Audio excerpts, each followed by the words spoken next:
Ask the scholar വിത്ത് ഷെയ്ഖ് റഹ്മത്തുള്ള പരിപാടിയിലേക്ക് സ്വാഗതം. വയനാട് പടിഞ്ഞാറത്തറിൽ നിന്നും മുഹമ്മദ് മിസ്ബാഹിൻ്റെതായി വന്ന ഒരു ചോദ്യം. അറബിക് കോളേജിൽ പഠിക്കുന്ന മതവിദ്യാർത്ഥിയാണ് ഞാൻ. അടുത്തിടെ മതതാരതമ്യവുമായി ബന്ധപ്പെട്ട ചില പുസ്തകങ്ങൾ വായിക്കുന്നതിനിടയിൽ ബുദ്ധിസ്റ്റുകളുടെ പുണ്യപുരുഷനായ ശ്രീബുദ്ധൻ ഇസ്ലാമിക ദൈവദൂതനാണ് എന്നൊരു പഠനം ശ്രദ്ധയിൽപ്പെട്ടു. എന്താണ് പാരമ്പര്യ മുസ്ലിം പണ്ഡിതരുടെ ഈ വിഷയത്തിലുള്ള നിലപാട്? ഉസ്താദിന്റെ വിശദീകരണം അറിയുവാൻ താല്പര്യപ്പെടുന്നു. വളരെ പ്രസക്തമായ ഒരു ചോദ്യമാണ്. അതായത് ഹൈന്ദവ ചരിത്രങ്ങളിലും എന്ന് മാത്രമല്ല പ്രധാനപ്പെട്ട സെമിറ്റിക് മതങ്ങളിൽപ്പെട്ട ഒരു മതമാണ് ബുദ്ധമതം. ആ ബുദ്ധമതത്തിൻ്റെ എല്ലാമായി അറിയപ്പെടുന്ന ശ്രീബുദ്ധൻ അടിസ്ഥാനപരമായി ഒരു ഇസ്ലാമിക പ്രവാചകനായിരുന്നു എന്ന വീക്ഷണം. ഈ ചോദ്യം വളരെ പ്രസക്തമായ ചോദ്യമാണ്. ഈ അഭിപ്രായപ്പെട്ട ധാരാളം വളരെ പഴയ പണ്ഡിതന്മാർ മുസ്ലിം ലോകത്ത് നമുക്ക് കണ്ടെത്താൻ കഴിയും. അതായത് പുതിയ കാലത്ത് ഉയർന്നു വന്ന ഒരു അഭിപ്രായമല്ല എന്നർത്ഥം. പുതിയ കാലത്ത് വന്ന ഏതെങ്കിലും പുതിയ ഒരാളുടെ പുതിയ ചിന്താഗതിക്കാരുടെ വീക്ഷണങ്ങളിൽപ്പെട്ട ഒരു വീക്ഷണമല്ല അത്. നമ്മൾ പല മതങ്ങളിലും കാണുന്ന പുണ്യപുരുഷന്മാർ, ആ പുണ്യപുരുഷന്മാരെല്ലാം ഇസ്ലാമിന്റെ ഉന്നതന്മാരായ മുസ്ലിം ലോകം പരിചയപ്പെടുത്തിയ ഖുർആൻ പരിചയപ്പെടുത്തിയ മഹോന്നതന്മാരായ ദൈവദൂതന്മാരായിരുന്നു എന്ന് വ്യക്തമായി രേഖപ്പെടുത്തിയ അനവധി പണ്ഡിതന്മാർ കഴിഞ്ഞു പോയിട്ടുണ്ട്. അപ്പൊ നമുക്ക് വിഷയത്തിലേക്ക് തന്നെ വരാം. ഇപ്പോഴത്തെ ചോദ്യം ശ്രീബുദ്ധനെ കുറിച്ചാണ്. ശ്രീബുദ്ധൻ മഹാനായ ഒരു പരിഷ്കർത്താവായിരുന്നു എന്ന കാര്യത്തിൽ സെമിറ്റിക് മതങ്ങൾക്കിടയിൽ യാതൊരു അഭിപ്രായ വ്യത്യാസവും ഇല്ല. ഇസ്ലാം വരെ ആ അഭിപ്രായത്തെ അംഗീകരിക്കും. ഖുർആനിൽ പറയപ്പെട്ട ആയിരിക്കാം യഥാർത്ഥത്തിൽ ശ്രീബുദ്ധൻ എന്ന വീക്ഷണം ഫാദർ ഓഫ് റിലീജിയസ് സ്റ്റഡീസിലെ പ്രധാനിയായ എന്ന പേരിൽ അറിയപ്പെട്ട ഫാദർ ഓഫ് റിലീജിയസ് കമ്പാരിറ്റീവ് സ്റ്റഡീസിൽ ഏറ്റവും എന്ന പേരിൽ അറിയപ്പെട്ട ആളാണ് ഷെഹ്ർസ്ഥാൻ. AD 1080 അദ്ദേഹത്തിന്റെ ജനനം. 1080 ജനിച്ച് 1153 ഷെഹ്ർസ്ഥാനിയുടെ മരണം. ഹിജ്റ 467 ജനിച്ച് 548 മരണപ്പെട്ടു. നൈസാപൂറുകാരനാണ്. നൈസാപൂറിന്റെ പരിസരത്തുള്ള ഒരു പ്രദേശമാണ് ഷെഹ്ർസ്ഥാൻ. ഇതിലൊരു ഏറ്റവും പ്രധാനപ്പെട്ട ഒരു പ്രത്യേകത എന്തെന്നാൽ അത് ഇമാം ഗസാലിയുടെ കാലഘട്ടമാണ്. ഈ ഇമാം ഗസാലി 1050 ജനിച്ച് 1111 മരണപ്പെടും. ഇദ്ദേഹം 1080 ജനിച്ചിട്ട് 1153 മരിക്കുന്നത്. അപ്പോൾ 505 ഇമാം ഗസാലി മരിക്കുന്നത്. 548 ഇദ്ദേഹം മരിക്കുന്നത്. കുറച്ച് കൂടുതൽ വയസ്സുണ്ട്. അപ്പോൾ ഇമാം ഗസാലിയുടെ മുആസിറാണ്, കാലക്കാരനാണ്. ഏകദേശം ഒരേ പ്രവിശ്യയുമാണ്. ഇപ്പൊ നൈസാപൂർ എന്ന് പറഞ്ഞാൽ അത് ഇമാം ഗസാലിയുടെ കളമാണ്. അടിസ്ഥാനപരമായി മദ്രസത്തുൽ നിസാമിയക്ക് അവിടെയും ബ്രാഞ്ച് ഉണ്ട്. ഇമാം ഗസാലിയുടെ കാലത്ത് ഒരു പക്ഷേ ശിഷ്യനോ ഒക്കെ ആവാനുള്ള സാധ്യതയും ഉണ്ട്. ഏതായാലും മുസ്ലിം ലോകത്ത് പ്രാമാണിക പണ്ഡിതന്മാരിൽ ഏറ്റവും അംഗീകൃതരായ പണ്ഡിതന്മാരുടെ കൂട്ടത്തിൽപ്പെട്ട ഒരാളാണ് താജുദ്ദീൻ അബുൽ ഫത്തഹ് മുഹമ്മദ് ബിൻ അബ്ദുൽ കരീം ഷെഹ്ർസ്ഥാനി എന്ന. പിന്നീട് അദ്ദേഹത്തിന്റെ പ്രദേശമായ ഷെഹ്ർസ്ഥാൻ എന്ന പേരിൽ അദ്ദേഹം അറിയപ്പെട്ടു. പേർഷ്യയിലെ അറിയപ്പെട്ട പ്രദേശമാണ്. ഷെഹ്ർസ്ഥാനി എന്ന പേരിലാണ് അദ്ദേഹം അറിയപ്പെടുന്നത്. അദ്ദേഹത്തിന് വളരെ വലിയ ഒരു അംഗീകാരം മുസ്ലിം ലോകത്തുണ്ട്. ഞാൻ പറഞ്ഞേ, the father of religious comparative സ്റ്റഡീസിലെ ഫാദർ, അതിന്റെ പ്രഥമ ഗണനീയൻ എന്നറിയപ്പെടുന്ന ആളാണ് ഷെഹ്ർസ്ഥാൻ. അദ്ദേഹത്തിന്റെ ഏറ്റവും പ്രശസ്തമായ ഗ്രന്ഥമാണ് അൽ മിലലു വന്നിഹൽ എന്ന ഗ്രന്ഥം. അൽ മിലലു വന്നിഹൽ. ഈ ഗ്രന്ഥത്തെ നമ്മൾ മനസ്സിലാക്കേണ്ടത്, ഈ ഗ്രന്ഥം ലോകഭാഷകളിലെല്ലാം വിവർത്തനം ചെയ്യപ്പെടുകയും ലോകത്ത് മുസ്ലിം അമുസ്ലിം എന്ന വ്യത്യാസമില്ലാതെ റിലീജിയസ് കമ്പാരിറ്റീവ് സ്റ്റഡീസിൽ എല്ലാവരാലും വായിക്കപ്പെട്ട, എല്ലാ കാലഘട്ടത്തും വായിക്കപ്പെട്ട. ഏകദേശം നമ്മളും അവരും തമ്മിൽ 1000 കൊല്ലത്തോളം വ്യത്യാസമുണ്ട്. നമ്മൾ 2025 അവര് 1080 ജനിക്കുക. അപ്പൊ നമ്മൾ അവർ തമ്മിൽ വളരെ കുറഞ്ഞ വ്യത്യാസം. ഏകദേശം നമ്മൾ അവർ തമ്മിൽ എത്ര 1000 കൊല്ലത്തെ അകലമുണ്ടെന്ന് പറയാം. അപ്പൊ അത്രയും പഴഞ്ച പ്രാമാണിക മുസ്ലിം പണ്ഡിതന്മാരുടെ ഉത്തമ നൂറ്റാണ്ടിന് തൊട്ടടുത്ത് ജീവിച്ച മഹാനാണ് ആര്യ താജുദ്ദീൻ അബുൽ ഫത്തഹ് മുഹമ്മദ് ബിൻ അബ്ദുൽ കരീം എന്ന ഷെഹ്റിസ്ഥാനി. വലിയ മാത്രമല്ല അദ്ദേഹം പിന്നെ അശ്അരി സരണി, അഖീദയിൽ അശ്അരിയാണ്, ഫിഖ്ഹിൽ ഷാഫിഇയാണ്, സുന്നി സൂഫിയാണ്. അപ്പൊ ഒരാൾക്കും നിഷേധിക്കാൻ കഴിയില്ല. പാരമ്പര്യ മദ്ഹബുകൾക്കോ ആർക്കും നിഷേധിക്കാൻ കഴിയാത്ത ഒരാളാണ് ഷെഹ്റിസ്ഥാനി. അപ്പൊ അദ്ദേഹത്തിന്റെ അൽ മിലൽ വന്നിഹൽ ഈ ഗ്രന്ഥം മുസ്ലിം ലോകം എന്ന് മാത്രമല്ല ലോകം മുഴുവനും ഈ ഗ്രന്ഥം വായിക്കപ്പെട്ടിരുന്നു. അദ്ദേഹത്തിന്റെ ഗ്രന്ഥം, ഈ ഗ്രന്ഥത്തെ 1986 യുനെസ്കോ എന്ന് പറഞ്ഞാൽ നിങ്ങൾക്ക് മനസ്സിലാവുക, United Nations educational scientifical and cultural organisation ആണ് യുനെസ്കോ.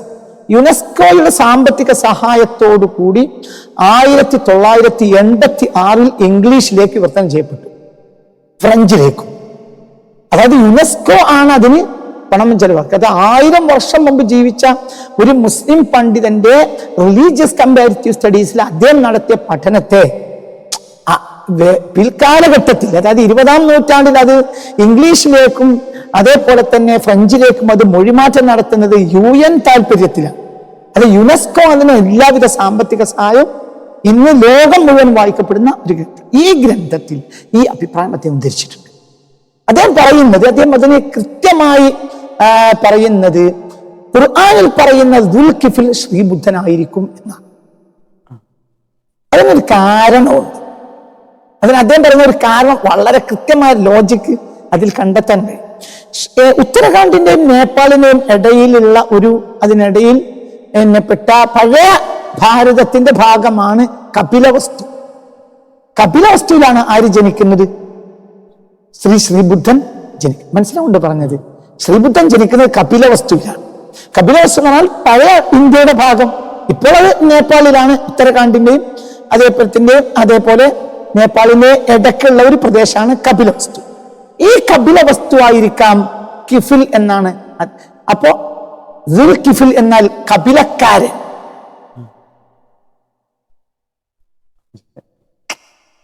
മനസ്സിലായോ? കപിലക്കാരൻ കപിലവസ്തുവിലേക്ക് ചേർക്കപ്പെട്ട ആളാണ്. കപിലവസ്തുവിൽ അറിയപ്പെട്ട ഒരു പുണ്യപുരുഷനും ഒരു നവോത്ഥാന പുരുഷനും ആരാണ്? ശ്രീബുദ്ധനാണ്. അപ്പൊ ഖുർആനിൽ പറയുന്ന ഈ ദുൽകിഫിൽ എന്നാൽ, ദുൽകിഫിൽ എന്ന അറബി വേർഡിന്റെ അർത്ഥം എന്താ? ദുൽകിഫിൽ എന്ന് പറഞ്ഞ ആ വേർഡിന്റെ അർത്ഥം എന്താണ്? കിഫിലുകാരൻ. കിഫിലി എന്ന വാക്ക് അറബീകരിച്ചപ്പോൾ കിഫിലായി. അതേ സമയത്ത് ആദ്യം ഇതിന്റെ പേര് കിഫിൽ എന്നായിരിക്കുകയും ചെയ്യാം. പിൽക്കാലഘട്ടത്തിലെ വാമൊഴിയിൽ കിഫിൽ എന്നത് എന്തായിട്ടുണ്ടാവും? കപില എന്നായിട്ട്. മനസ്സിലാവുണ്ടോ പറഞ്ഞത്? അപ്പൊ അടിസ്ഥാനപരമായി ദുൽകിഫിൽ എന്ന ആ ഭാഷയുടെ അർത്ഥം തന്നെ കിഫിലിക്കാരൻ. കിഫിലി എന്നാൽ കപിലക്കാരൻ, കപിലവസ്തുവിലെ ആൾ. കപിലവസ്തുവിലെ ആൾ ആരാണ്? ശ്രീബുദ്ധനാണ്.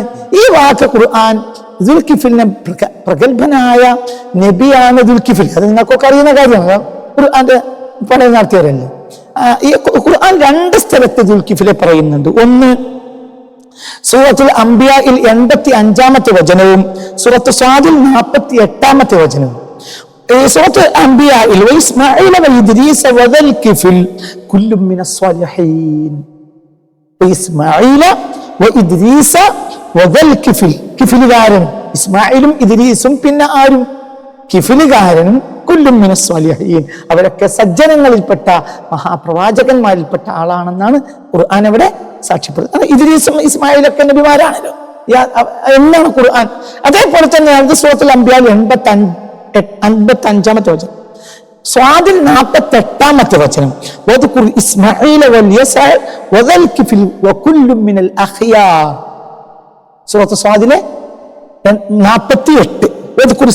ഇസ്മായിലിനെ സ്മരിക്കുക, അല്യസഅനെയും കിഫിലുകാരനെയും വകുല്ലും മിനൽ അഖ്യാർ, അവരെല്ലാം ഉന്നത സജ്ജനങ്ങളിൽപ്പെട്ട സമൂഹത്തിന് പരിവർത്തനം നടത്തിയ സമുന്നതരായ മഹാനേതാക്കളായി കഴിഞ്ഞു പോയവരാണ് എന്ന് അപ്പൊ ഈ കിഫിലുകാരൻ ആര് തന്നെ ആയിരിക്കാനാണ് 90% ചരിത്രത്തിന് അത്രേ പറയാൻ കഴിയുള്ളൂ, അതിനപ്പുറമൊന്നും പറയാൻ ചരിത്രത്തിന് കഴിയില്ലല്ലോ.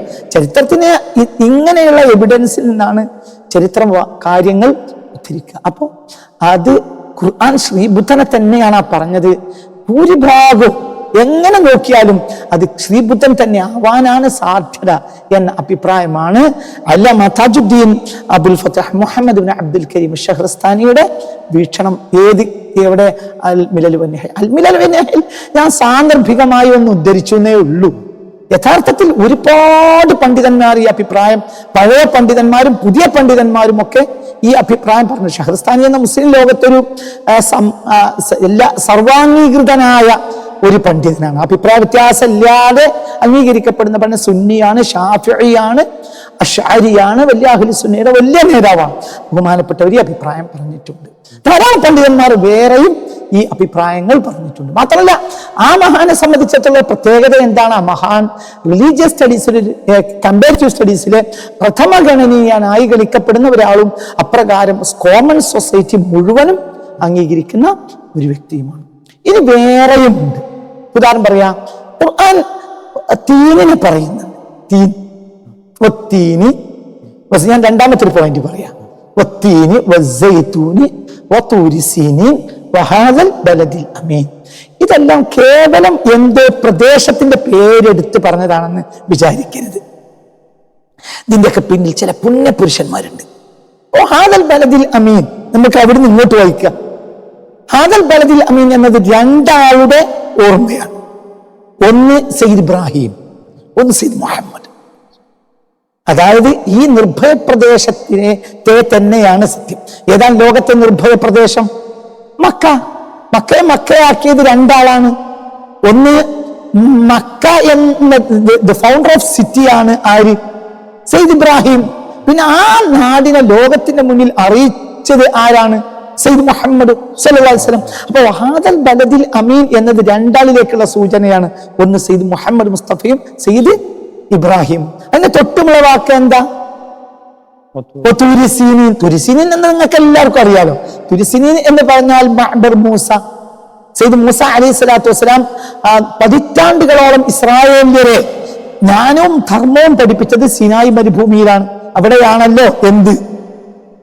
وإذ استسقى موسى لقومه فقلنا أن اضرب بعصاك الحجر فانفجرت منه 12 عينا. അതൊക്കെ എവിടെയാണ് നടന്നത്? മാത്രമല്ല ഫറോവയുമായി അവർ രക്ഷപ്പെട്ടിട്ട് അവരുടെ പിന്നെ ഏറ്റവും വലിയ വിളനിലവും ബൗദ്ധികവും വൈജ്ഞാനികവുമായ അവിടുത്തെ ജീവിതകാലത്ത് മുഴുവൻ ചെലവഴിക്കുന്നത് പ്രബോധനവും ഒക്കെ നടക്കുന്നത് എവിടെയാണ്?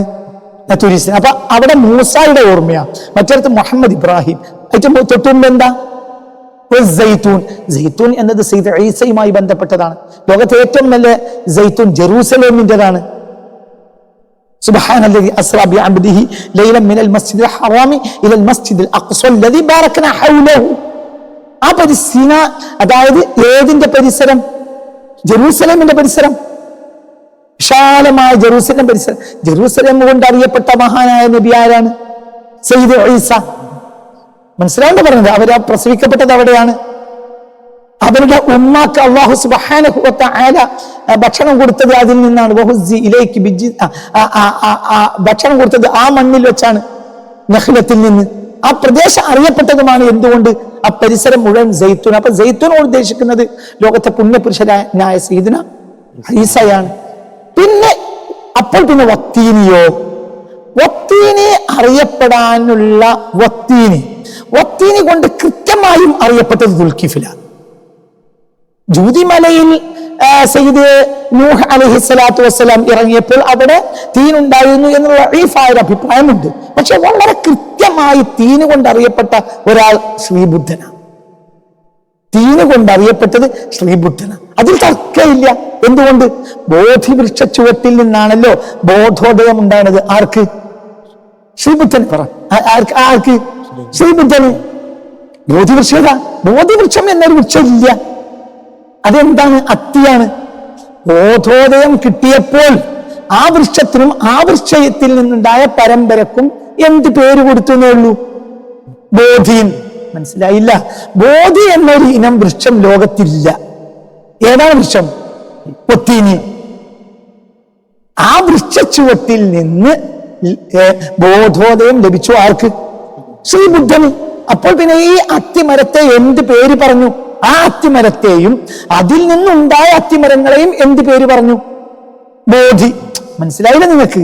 ഇത് അടിസ്ഥാനപരമായി എന്താണ്? ബോധി വൃക്ഷം എന്നൊരു വൃക്ഷം, പ്ലാവ്, മാവ്, എന്താ പറയാ, തേക്ക്, മുരിക്ക് എന്ന് പറയും പോലെ അങ്ങനെ ഒരു ഇനം വൃക്ഷം ഇല്ല. ഏത് വൃക്ഷം? ബോധി എന്ന ഒരു ഇനം വൃക്ഷം ലോകത്തില്ല. ഏതാണ് വൃക്ഷം? ഖുർആൻ പറഞ്ഞ വത്തീനി. അപ്പൊ ഖുർആൻ പറഞ്ഞ വത്തീനി കൊണ്ട് ഖുർആൻ വെറുതെ ഒരു സത്യം ചെയ്യില്ലല്ലോ. കുറെ മരക്കഷ്ണം കൊണ്ട്, മരം കൊണ്ടും ചെടി കൊണ്ടും സത്യം ചെയ്ത പണിയാ ഖുർആൻ. അതിന്റെ പിന്നെ വലിയൊരു സംഗതി ഉണ്ടല്ലോ. തീന് കൊണ്ട് സ്പഷ്ടമായി അറിയപ്പെട്ടത് നൂഹിനെ കുറിച്ച് ഒരു ലൈഫായ അഭിപ്രായം. ജൂതി മലയിൽ തീനുണ്ടായിരുന്നു. അതൊരു വളരെ ലൈഫായ, ഞാൻ ഉണ്ടായിരുന്നെങ്കിൽ തന്നെ ആ അഭിപ്രായത്തിന് ഒരു ദുർബലത ഉണ്ട്. മനസ്സിലായില്ലേ? തീനിന്റെ ചുവട്ടിൽ നോഹി ഇരുന്നതായ രേഖയൊന്നുമില്ല. അതേ സമയത്ത് ബോധി വൃക്ഷ ചുവട്ടിൽ നിന്നാണ് സയ്യിദ് മുഹമ്മദ് മുസ്തഫാക്ക് ജബലിൻ നൂറിലെ ഹിറാ ഗുഹയിൽ നിന്നാണ് ബോധോദയം കിട്ടിയതെങ്കിൽ, ദൈവദർശനവും ബോധോദയം, ദൈവിക ബോധോദയം കിട്ടിയതെങ്കിൽ ശ്രീബുദ്ധന് ബോധോദയം കിട്ടിയത് ബോധി വൃക്ഷ ചുവട്ടിൽ വെച്ചാണ് എന്ന കാര്യത്തിൽ യാതൊരു സംശയവും ഇല്ല. ഞാൻ എൻസൈക്ലോപീഡിയ ബൊട്ടാനിക്കയിൽ നിന്ന് വായിക്കാം. എന്താണ് എൻസൈക്ലോപീഡിയ ബൊട്ടാനിക്ക ഇതേക്കുറിച്ച് പറയുന്നത് വായിക്കാം. ബോധി ട്രീ എൻസൈക്ലോപീഡിയ എന്നാണ് ഞാൻ എടുക്കുന്നത്. ശ്രദ്ധിക്കണേ, വളരെ നിങ്ങൾ ചിന്തിക്കണം. ഇതൊക്കെ വളരെ കൃത്യമാണ്, വളരെ കൃത്യമാണ്. ആ ഖുർആന്റെ ലാംഗ്വേജിനെ കൃത്യമാക്കാണ് സത്യത്തിൽ ഇതൊക്കെ നമ്മൾ പഠനം നടത്തുമ്പോൾ മനസ്സിലാക്കാൻ കഴിയുന്നത്. അപ്പൊ ശ്രീബുദ്ധൻ എന്ന് പറഞ്ഞാൽ ഒരു ഇസ്ലാമിക നബിയായ ദുൽകിഫിൽ ആവാൻ തന്നെയാണ് 99% സാധ്യത. അപ്പൊ എന്താണ് ഇതേക്കുറിച്ച് Bodhi tree? According to Buddhist tradition, Buddhist പാരമ്പര്യം അനുസരിച്ച് ദ സ്പെസിഫിക് സേക്രഡ് ഫിഗ്, പ്രത്യേകമായ ബഹുമാനിക്കപ്പെടുന്ന ആദരിക്കപ്പെടുന്ന അത്തിയാണ് എന്ത്? ബോധി. ആരാ പറയുന്നത്? എൻസൈക്ലോപീഡിയ. ഫിക്കസ് റിലീജിയോസ എന്നാണ് അതിന്റെ ലാറ്റിൻ നാമം, ശാസ്ത്രീയ നാമം. Under which the Buddha SAT when he attend enlightenment, അദ്ദേഹത്തിന് ബോധോദയം ലഭിച്ചപ്പോൾ അദ്ദേഹം ഇരുന്ന മരം അതാണ്. ഏത്? സേക്രഡ് ഫിഗ്, ബഹുമാനിക്കപ്പെടുന്ന ആദരിക്കപ്പെടുന്ന അത്തി. അതാണ് എന്ത്? ബോധിവൃക്ഷം. എൻസൈക്ലോപീഡിയ പറയാണ്, under which the Buddha SAT when he attend enlightenment Bodhi at Bodh Gaya in Bihar, India. ഇപ്പോൾ ആ വൃക്ഷം എവിടെയാണുള്ളത്? ആ സ്ഥലം കൃത്യമായി ഇപ്പോൾ പറഞ്ഞ ബീഹാറിലെ ബോധികയാണ്. മനസ്സിലായില്ല? പിൽക്കാലഘട്ടത്തിൽ അങ്ങോട്ട് നീങ്ങിപ്പോയതാണ് ബുദ്ധമതവും മറ്റുമൊക്കെ. അടിസ്ഥാനപരമായി അത് ഇന്ത്യൻ മതമാണ്. പിന്നെ അതൊക്കെ നേപ്പാളും മറ്റുമൊക്കെ അടിസ്ഥാനപരമായി എന്ത് തന്നെയാണ്? ഭാരതമാണ്. അഫ്ഗാൻ വരെ ഇരുഭാഗത്ത് ഇങ്ങോട്ടും കിഴക്കിങ്ങോട്ടും ഒക്കെ അത് ഇന്ത്യ തന്നെയാണ്, പഴയകാല ഭാരതമാണ്.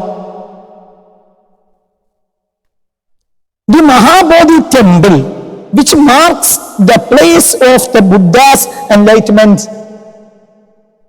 The Mahabodhi temple, ഇന്ന് ബീഹാറിൽ കാണുന്ന ബോധ്ഗയിലുള്ള മഹാബോധി ക്ഷേത്രം, which marks the place of the Buddha's enlightenment, അതായത് ബുദ്ധന് ജ്ഞാനബോധോദയം അല്ലെങ്കിൽ ദൈവിക ബോധോദയം ലഭിക്കുന്ന സമയത്ത് താനിരിക്കുന്ന ആ സ്ഥലം അതാണെന്ന് മാർക്ക് ചെയ്യപ്പെട്ട സ്ഥലമാണ്. അവിടെയാണ് ഇപ്പോൾ എന്തുള്ളത്? എന്തെങ്കിലും മഹാബോധി ടെമ്പിൾ ഉള്ളത്. ബീഹാറിലെ മഹാബോധി ടെമ്പിൾ നിൽക്കുന്ന സ്ഥലം എന്ന് പറഞ്ഞാൽ അത് ആ പഴയ ഫിഗ് നിന്ന സ്ഥലമാണ്. ഇപ്പോഴും അവിടെ ആ ഫിഗ് ഉണ്ട് താനും. ആ ഫിഗിന് അങ്ങനെ തന്നെ ആ ക്ഷേത്രം നിലനിർത്തിയിട്ടുണ്ട്. മനസ്സിലായോ പറഞ്ഞത്? ആ ഫിഗ് നല്ല അത്തി, അതിന്റെ ചുവട്ടിലാണ് ആരിരുന്നത്? ശ്രീബുദ്ധൻ ഇരുന്നത്. അവിടുന്നാണ് ജ്ഞാനബോധോദയം ലഭിച്ചത്. അപ്പൊ ഈ അത്തിയും പടച്ചോനും ശ്രീബുദ്ധനും തമ്മിലുള്ള ബന്ധം ഇതന്നെ ഒത്തീനി. ലോക ചരിത്രത്തിൽ പിന്നെ രണ്ടാമത്തെ ഒരു കാര്യം ഞാൻ പറയുന്നത്, സിവിലൈസേഷൻ, നദീതട സിവിലൈസേഷൻസിനനുസരിച്ചാണ് മതങ്ങളൊക്കെ വന്നത്. അത് നൈൽ നദി സിവിലൈസേഷൻ ആണെങ്കിലും വേണ്ടില്ല, ഇനി യൂഫ്രട്ടീസ് നദീതട സിവിലൈസേഷൻ ആണെങ്കിലും വേണ്ടില്ല, ടൈഗ്രീസ് നദി എന്താണെങ്കിലും നദീതട സിവിലൈസേഷൻസിനനുസരിച്ച് നബിമാർ വന്നിട്ടുണ്ട്. അപ്പൊ ലോകത്തെ ഏറ്റവും വലിയ ഒരു നദീതട സിവിലൈസേഷൻ വന്ന ഒരു ഏരിയയാണ് ഏത്? ഇന്ത്യ ഭാരതം. അതായത് ഏത് മുതൽ സിന്ധു മുതൽ ഇങ്ങനെ സിന്ധു നദി മുതൽ നീണ്ടു കിടക്കുന്ന പ്രവിശാലം തെക്കോട്ടും വടക്കോട്ടും ഇവിടെയും നദിയുണ്ട്. ഉദാഹരണം പറയാ, ഗംഗ, അതേപോലെ തന്നെ യമുന, സരസ്വതി, ഇതാണ് ഗംഗോത്രി. ഇത് പിന്നീട് എന്താ പറയാ, അത് പിന്നെ നേരെ ബ്രഹ്മപുത്രയായി പശ്ചിമ ബംഗ്ലാദേശിലൂടെ വന്നിട്ട് പിന്നെ അത് ബംഗാൾ ഉൾക്കടലിൽ പതിക്കാണ്. ഇതിന്റെ ഏരിയയുടെ തുടക്കമാണ്. ഹിമാലയത്തിൽ നിന്ന് ഇറങ്ങി വരുന്ന ഈ ത്രിവേണി സംഗമത്തിന്റെ സ്റ്റാൻഡാണ്, അടിസ്ഥാനപരമായ ഏരിയയാണ് ഇതൊക്കെ. അവിടെ ഒരു നബി ഇല്ലാതിരിക്കാൻ ഒരു നിർവാഹവും ഇല്ല. മാത്രമല്ല ഖുർആൻ ഇന്ത്യയെ മറക്കാൻ ഒരു ന്യായവും ഇല്ല. എന്തുകൊണ്ട്? അത്രയും വലിയ സിവിലൈസേഷൻ, ലോകത്തെ സഹസ്രാബ്ദങ്ങളുടെ സിവിലൈസേഷൻ, മനുഷ്യ ചരിത്രവും മനുഷ്യ നാഗരികതയും കടന്നു പോയ ഒരു നാടാണ് ഏത്?